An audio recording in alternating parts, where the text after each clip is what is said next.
오늘 함께 나누실 하나님의 말씀은 이사야서 61장 1절로부터 11절까지의 말씀입니다. 이사야서 61장 1절로부터 11절까지의 말씀, 우리 함께 한 목소리로 합독하시도록 하겠습니다. 함께 있습니다. 주 여호와의 영이 내게 내리셨으니 이는 여호와께서 내게 기름을 부으사 가난한 자에게 아름다운 소식을 전하게 하려 하심이라. 나를 보내사 마음이 상한 자를 고치며 포로된 자에게 자유를, 갇힌 자에게 노임을 선포하며 여호와의 은혜의 해와 우리 하나님의 보복의 날을 선포하여 모든 슬픈 자를 위로하되 무릇 시온에서 슬퍼하는 자에게 화관을 주어 그 죄를 대신하며 기쁨의 기름으로 그 슬픔을 대신하며 찬송의 옷으로 그 근심을 대신하시고 그들의 의의 나무 곧 여호와께서 심으신 그 영광을 나타낼 자라 일컬음을 받게 하려 하심이라. 그들은 오래 황폐하였던 곳을 다시 쌓을 것이며 옛부터 무너진 곳을 다시 일으킬 것이며 황폐한 성읍 곧 대대로 무너져 있던 것들을 중수할 것이며 외인은 서서 너희 양떼를 칠 것이요 이방 사람은 너희 농부와 포도원 지기가 될 것이나 오직 너희는 여호와의 제사장이라 일컬음을 받을 것이라. 사람들이 너희를 우리 하나님의 봉사자라 할 것이며 너희가 이방 나라들의 재물을 먹으며 그들의 영광을 얻어 자랑할 것이니라. 너희가 수치 대신에 보상을 빼다 얻으며 능력 대신에 몫으로 말미암아 즐거워할 것이라. 그리하여 그들의 땅에서 갑절이나 얻고 영원한 기쁨이 있으리라. 무릇 나 여호와는 정의를 사랑하며 불의의 강탈을 미워하여 성실히 그들에게 갚아주고 그들과 영원한 언약을 맺을 것이라. 그들의 자손을 문나라 가운데에 그들의 후손을 만민 가운데에 알리리니 무릇 이를 보는 자가 그들은 여호와께 복받은 자손이라 인정하리라. 내가 여호와로 말미암아 크게 기뻐하며 내 영혼이 나의 하나님으로 말미암아 즐거워하리니 이는 그가 구원의 옷을 내게 입히시며 공의의 겉옷을 내게 더하심이 신랑이 사모를 쓰며 신부가 자기 보석으로 단장함 같게 하셨음이라.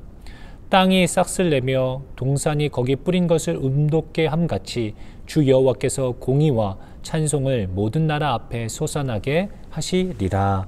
아멘. 잠시 기도하시겠습니다. 사랑과 대가 많으신 아버지 하나님, 이 시간 주님의 은혜를 사모합니다. 우리가 한 공간에서 함께 모여 예배하지는 못하지만 각자의 처소에서 전심을 다하여 영과 진리로 하나님을 예배할 수 있게 하여 주시옵시고 이 시간을 통하여 하나님을 만나며 하나님께 예배하며 하나님의 은혜를 경험하는 하나님의 음성을 듣는 귀하고 복된 시간 될 수 있도록 주님 기름 부어 주시옵소서. 부족한 종의 입술을 통하여서 하나님 말씀하시고자 하시는 바가 분명하게 전달되어질 수 있게 해주시고 어느 곳에 있을지라도 하나님의 음성을 듣고 그의 말씀을 따라 삶을 재단하며 거룩한 삶을 살아낼 수 있는 우리 모두가 될 수 있도록 기름 부어 주시옵소서. 예배하는 이 시간을 지켜 주시옵시고 우리의 마음을 주님 새롭게 하여 주시옵소서. 주님께 이 시간 모든 것을 의탁드리오며 사랑이 많으신 예수님의 이름으로 기도하옵나이다. 아멘. 오늘 본문 말씀 1절 말씀을 보면은요, 주 여호와의 영이 내게 내리셨으니 라고 말씀하고 있습니다. 여기서 말하는 여호와의 영을 받은 나는 누구를 말하는 것일까요? 하나님의 영과 기름 부음을 받은 그 사람, 그는 누구인가? 신약에 보면 예수님께서는요, 회당에 들어가셔서 말씀을 가르치시고는 하셨었는데 사람들이 그 가르침에 놀라서 그분을 칭송하고 막 이렇게 그분의 이름을 높였었습니다. 이제 누가복음 4장에 보니까 이날도 어김없이 예수님께서는 회당에서 말씀을 가르치시기 위하여서 성경을 펼쳐 읽으셨습니다. 그런데 이날은 오늘 본문 말씀 이사야서 61장 1절 2절 말씀을 낭독하시는 거예요. 누가복음 4장 18절 19절 말씀입니다. 주의 성령이 내게 임하셨으니 이는 가난한 자에게 복음을 전하게 하시려고 내게 기름을 부으시고 나를 보내사 포로된 자에게 자유를, 눈먼 자에게 다시 보게 함을 전파하며 눌린 자를 자유롭게 하고 주의 은혜의 해를 전파하게 하려 하심이라 하였더라. 그리고 나서 예수님께서 이 말씀을 읽고 나셔서 뭐라고 덧붙이셨냐면요, 20절 21절 말씀인데요. 누가복음 4장 그 책을 덮어 그 맡은 자에게 주시고 앉으시니 회당에 있는 자들이 다 주목하여 보더라. 이에 예수께서 그들에게 말씀하시되 이 글이 오늘 너희 귀에 응하였느니라 하시니. 아멘. 결국 이 이사야서 61장에 하나님의 영이 임하고 기름 부음을 받은 특별한 사명을 받은 이 사명자가 누구를 가리키고 있었던 것인가? 바로 예수님께서 바로 그 자가 나라는 것을 오늘 그 말씀이 응하였다라고 말씀하시면서 자신임을 밝히셨던 것이죠. 그럼 이 예수 그리스도에게 주어진 사명이 무엇인가? 오늘 본문 말씀 1절 말씀인데요. 주 여호와의 영이 내게 내리셨으니 이는 여호와께서 내게 기름을 부으사 가난한 자에게 아름다운 소식을 전하게 하려 하심이라. 가난한 자에게 아름다운 소식을 전하게 하시기 위하여서 하나님께서 보내셨다라는 거예요. 그렇다면 여기에서 말씀하시고 계시는 가난한 자는 누구인가? 가난한 자는 누구인가? 단순히 재정적으로 고통받고 있는 가난한 사람을 이야기하고 있는 것일까요? 1절 하반절에 보면은요, 마음이 상한 자, 포로된 자, 갇힌 자, 이런 표현들이 계속 나오고 있거든요. 그러니까 결국에는 이유야 어찌되었든 어떠한 사건으로 인하여서 마음이 상하고 낙심에 빠진 사람, 원치 않는 상황과 환경에 의하여서 누군가의 또는 어떠한 것에 포로처럼 종처럼 일만 하고 있는 사람이 되어버린 것입니다. 그런 사람, 어떤 꽉 막힌 상황에 이러지도 저러지도 못하는 답답한 상황에 갇혀버린 사람인 것이죠. 오늘 본문은 이와 같은 상황으로 인하여서 마음이 완전히 무너져 내린 사람들을 통칭하여서 뭐라고 말하고 있습니까? 가난한 자라고 이야기하고 있는 것입니다. 결국에 이 가난한 자는 어떤 사람입니까? 아주 절박한 상황에 처한 사람이죠. 누군가의 도움이 절실합니다. 눈물을 흘리며 누군가 나를 도와줄 수 있는 사람은 어디 없을까? 내 속마음을 터놓고 나누고 싶고 누군가 내 손을 잡아주고 나를 위로해 주기를 바라며 나를 도와줄 수 있는 사람, 어떤 그런 희망을 찾아서 흘러내리는 눈물을 닦아내리고 어떻게든 버티고 살아남기 위하여서 희망을 찾아 이리저리 두리번거리고 있는 가난한 사람입니다. 그러면 우리의 인생 가운데 찾아오는 이러한 가난이 우리에게 주는 유익이 무엇입니까? 먼저 우리가 살펴볼 것은 이 가난이 유일한 도움이신 하나님을 바라보게 한다는 것이죠. 금방이라도 무너져 내릴 것만 같은 자신의 마음을 다독거리면서 고개를 들어 아버지를 바라볼 수 있게 한다는 것입니다. 그래서 예수님이 이렇게 말씀하셨어요. 심령이 가난한 자가 복이 있다. 의에 줄이고 목마른 자가 복이 있다. 우리 인생 가난이 결국 주님을 찾게 하는 것이죠. 하나님이여 사슴이 시냇물을 찾기에 갈급함 같이 내 영혼이 주를 찾기에 갈급하니이다. 아멘.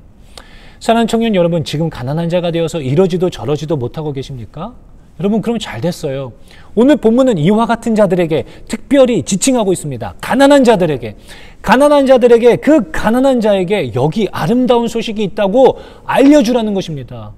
이러한 사명을 누가 받았다고요? 이러한 특별한 사명을 받고 보냄받은 자가 누구라는 것입니까? 예수 그리스도. 절망과 소망 없음에 고개를 떨구고 있는 모든 걸 포기해버리고 싶은 나에게 찾아와서 너한테 전해줄 아름다운 소식이 있어서 내가 너에게 찾아왔어 라고 말씀해 주시는 분, 그분이 누군가 고개를 들어보니까 예수님이 우리를 향해 미소 짓고 계신 것이죠. 예수님은 말씀하셨습니다. 마태복음 9장 12절인데요. 예수님께서 들으시고 이르시되 건강한 자에게는 의사가 쓸데없고 병든 자에게라야 쓸데 있느니라. 마음이 상한 자를 고쳐주며 포로된 자에게 자유를 주고 갇힌 자에게 노임을 선포해 주시는 분, 누가요? 예수 그리스도가. 여기서 우리가 한 가지 더 알 수 있는 것이 있죠. 그것은 바로 우리를 이 가난으로부터 해방시켜 주실 수 있는 유일한 분, 그 사명을 갖고 우리에게 오신 분이 바로 예수 그리스도라는 사실입니다. 우리의 마음을 고쳐주실 수 있는 분, 포로된 우리를 자유케 하실 수 있는 분, 꽉 막힌 상황에 갇혀 답답한 가슴을 치고 있는 우리를 놓아주실 수 있는 분이 바로 예수님이시라는 것입니다. 다른 것은 그 어떠한 것도 이 예수님의 사역을 대신할 수 없습니다. 성경의 역사가 무엇을 우리에게 보여주고 있습니까?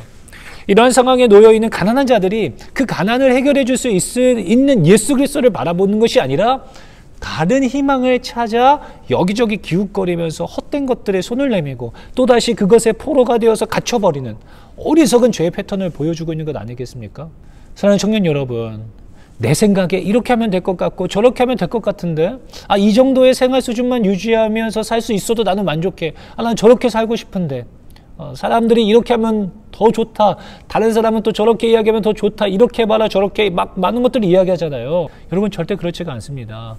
내가 어떻게 해서가 아니라 내게 무엇이 있어서가 아니라 예수 그리스도만이 우리를 가난으로부터 벗어나게 하고 참으로 부유한 자가 되게 하실 수 있음을 여러분 믿으시기 바랍니다. 여러분 아담과 하와로부터 사탄은 끊임없이 보암직하고 먹음직한 것들로 세상의 부귀와 영화로 우리의 눈을 현혹하며 하나님 없이 하나님처럼 살 수 있다고 우리를 유혹하고 있습니다. 예나 지금이나 달라진 게 없어요.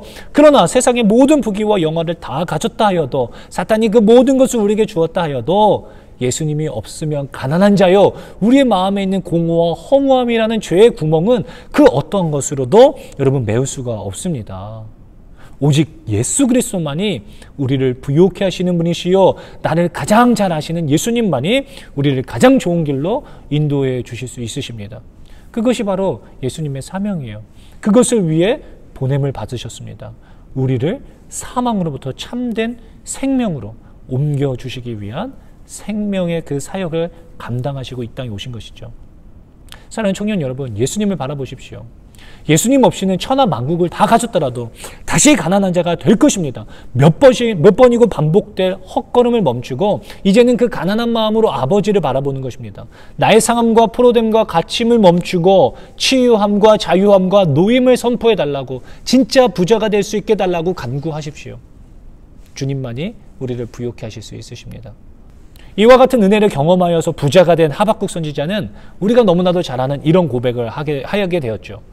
하박국 3장 17절 18절 말씀입니다. 비록 무화과 나무가 무성하지 못하며 포도나무에 열매가 없으며 감람나무에 수출이 없으며 밭에 먹을 것이 없으며 우리의 양이 없으며 외양간에 소가 없을지라도 나는 여호와로 말미암아 즐거워하며 나의 구원의 하나님으로 말미암아 기뻐하리로다. 아멘. 이 아름다운 소식으로 인하여 예수 그리스도로 인하여 부유하게 되어진 자들은 이런 고백을 하게 되어져 있습니다. 아무것 없더라도 세상의 그 가치, 세상이 다 추구하고 있는 그 가치가 내게 없을지라도 나는 구원의 하나님으로 말미암아 기뻐하며 즐거워하게 되어졌다라고 고백하게 되어지는 것이죠. 이렇게 부유하게 되어진 자들은 어떤 삶을 살게 될까요? 간략하게 오늘 본문을 통해서 핵심만 짚어보자면 본문 말씀 4절은 이렇게 기록하고 있어요. 그들은 오래 황폐하였던 곳을 다시 쌓을 것이며 그들은 부유케 되어진 자들은 오래 황폐하였던 것을 다시 쌓을 것이며 옛부터 무너진 것을 다시 일으킬 것이며 황폐한 성읍 곧 대대로 무너져 있던 것들을 중수할 것이며 황폐하였던 성읍을 다시 쌓고 중수하게 될 것이라고 말하고 있는데요. 여기서 이렇게 처참하게 무너진 성읍 이 성읍은 돌로 이렇게 만들어진 진짜 성읍을 이야기하는 것일까요? 이사야서 1장 21절 23절 말씀은 이렇게 기록하고 있어요. 신실하던 성읍이 어찌하여 창기가 되었는고 정의가 거기에 충만하였고 공의가 그 가운데에 거하였더니 이제는 살인자들 뿐이로다. 내 은은 찌꺼기가 되었고 내 포도주에는 물이 섞였도다. 내 고관들은 패역하여 도둑과 짝하며 다 뇌물을 사랑하며 예물을 구하며 고아들을 위하여 신원하지 아니하며 과부의 송사를 수리하지 아니하는도다. 예수 그리스도로 인하여서 진짜 부자가 된 자는 무너진 성읍을 다시 재건하게 되어져 있습니다. 마음이 무너져 내리고 하나님의 정의와 공의, 사랑이 무너져 내린 공동체를 일으켜 세웁니다. 정결하고 정직하고 과부와 고아와 같이 어쩔 수 없는 기가 막힌 상황에 처한 이웃들을 모른 채 하지 않는 것이죠. 돈이 많고 시간이 많아서가 아니에요. 나의 존재를 기꺼이 나누어 줄 줄 아는 진짜 부유한 자가 된 것입니다. 그들의 희생과 헌신, 한 알의 밀이 땅에 떨어져 썩어짐으로 결국 많은 열매들이 맺혀지게 되는 것이죠. 그래서 황폐했던 땅이 생명이 깃드는 숲이 되는 것입니다. 이런 길을 먼저 걸어가신 첫 열매가 바로 예수님이셨죠. 이사야서 오늘 본 말씀 6절 말씀이에요. 오직 너희는 여호와의 제사장이라 일컬음을 받을 것이라. 사람들이 너희를 우리 하나님의 봉사자라 할 것이며 너희가 이방 나라들의 재물을 먹으며 그들의 영광을 얻어 자랑할 것이니라. 아멘. 놀랍죠. 여호와의 제사장이요. 사람들이 우리를 향하여서 하나님의 봉사자라고 한다는 것이죠. 그리고 뭐라고 덧붙이는 줄 아세요? 오늘 9절 말씀입니다. 그들의 자손을 문나라 가운데 그들의 후손을 만민 가운데 알리리니 무릇 이를 보는 자가 그들은 여호와께 복받은 자손이라 인정하리라. 아멘. 그들은 여호와께, 그 사람들은 여호와께 복받은 사람들이야 인정하게 된다는 것이죠. 사업이 성공해서 취직을 잘해서 장가를 잘 가서 복받았다는 게 아니에요. 저 사람은 정말로 하나님께 복받은 사람들이야. 하나님이 복 주셔서 저렇게 된 거야 라는 것을, 너무나 부유한 삶을 살게 되어졌다는 것을, 하나님이 복 주셔서 그렇게 됐다는 것을 인정하게 된다는 것이죠. 하나님이 부유했다. 오늘 고린도서 6장 9절 10절의 말씀은 이렇게 기록하고 있습니다. 무명한 자 같으나 유명한 자요, 죽은 자 같으나 보라 우리가 살아있고, 징계를 받은 자 같으나 죽임을 당하지 아니하고, 근심하는 자 같으나 항상 기뻐하고, 가난한 자 같으나 많은 사람을 부유하게 하고, 아무것도 없는 자 같으나 모든 것을 가진 자로다. 아멘. 사랑하는 청년 여러분, 여기 가난한 자들을 향한 아름다운 소식이 있습니다. 그 소식을 전해주시기 위하여서 우리 인생 가운데 예수님이 찾아오셨습니다. 그 소식을 하나둘 펼쳐 읽어보십시오. 사탄이 내밀고 있는 보암직하고 먹음직한 것들, 부귀 영화로부터 여러분 결단함으로 결연히 눈을 감아버리십시오. 여러분 보지 마세요. 세상이 보여주는 것들을 보지 마십시오. 그리고 참으로 우리를 부욕해 하는 아름다운 소식에 귀를 기울여 보십시오. 내가 어떻게 해야 하는지, 지금 나의 삶을 좀먹고 있는 죄악은 무엇인지, 우리를 향한 하나님의 뜻과 계획이 무엇인지, 여러분 그 아름다운 소식에 귀를 기울여 보십시오. 그제서야 우리는 가난으로부터 벗어나서 진짜 부자가 되어서 참된 가치, 무너진 성읍, 무너진 공동체를 재건하는 하나님 나라의 봉사자요, 제사장으로서 이 땅에서 삶을 멋지게 살아낼 수 있게 될 것입니다. 여러분 슬기로운 의사생활 보시나요? 거기에 등장하고 있는 그 주인공들 참 멋지고 저런 의미 있는 삶을 살고 싶다라는 생각들 다들 하실 것 같아요. 그러나 여러분 그보다도 비교조차 할 수 없는 더 중차대한 사명이 우리에게 주어졌음을 여러분 반드시 기억해야 합니다. 여러분 우리들은요 단순히 육신의 어떤 그 짧은 인생의 어떤 죽음과 삶 그 정도가 아니라 사망의 길로부터 영원한 생명의 길로 돌이키게 하는 참된 생명을 주시는 예수 그리스도를 돕는 봉사자요, 제사장이 되어서 영혼을 회복시키는 공동체를 바로 세우는 특별한 사명이 우리에게 주어졌습니다. 여러분 그 감격스러운 은혜의 자리에, 복된 자리에 여러분들의 인생을 내어드리십시오. 여러분 지금 당장은 어리석어 보이는 삶이라 여겨질지 모르겠지만 여러분 두고 보세요. 오늘 본 말씀 2절 3절에 이렇게 얘기해요. 여호와의 은혜의 해와 우리 하나님의 보복의 날을 선포하여 모든 슬픈 자를 위로하되 무릇 시온에서 슬퍼하는 자에게 화관을 주어 그 죄를 대신하며 기쁨의 기름으로 그 슬픔을 대신하며 찬송의 옷으로 그 근심을 대신하시고 그들이 의의 나무 곧 여호와께서 심으신 그 영광을 나타낼 자라 일컬음을 받게 하려 하심이라. 아멘. 여러분 여기서 은혜의 보복의 날, 이것은 서로 다른 날 같지만 사실 같은 날이에요. 같은 날인데 세상은 보복당하는 날이 되겠지만 여러분 두고 보십시오. 그날이 우리에게는 은혜의 날이 될 것입니다. 하나님께서 입혀주시는 영광으로 옷 입고 하나님의 영광을 찬란히 드러내 보이게 될 것입니다. 여러분 이것을 무엇과 비교할 수 있을까요? 여러분 사랑하는 청년 여러분, 이제는 가난을 벗어나 부유한 자가 되어 정말 부유한 자가 되어서 이 아름다운 소식을 함께 증거하며 황폐해진 성읍을, 황폐해진 그 공동체를 재건해 나가는 저와 여러분들 되실 수 있기를 예수님의 이름으로 축원합니다. 기도하시겠습니다. 사랑의 주님, 우리의 인생의 가난함으로 말미암아 궁핍함과 목마름과 아무것도 없음에 처하여 절망과 낙심 가운데 있는 우리들을 긍휼히 여겨 주시옵소서. 우리에게 찾아와 아름다운 소식을 전해 주시옵시고 그 아름다운 소식으로 말미암아 참된 부요함을 누리며 하나님의 일을 돕는 봉사자 되어 제사장 되어 황폐해진 성읍을 세워 나아갈 수 있는 우리 모두가 되어줄 수 있도록 주님 역사여 주시옵소서. 하나님께 우리의 인생을 의탁드리오며 이 모든 말씀 예수님의 이름으로 기도하옵나이다.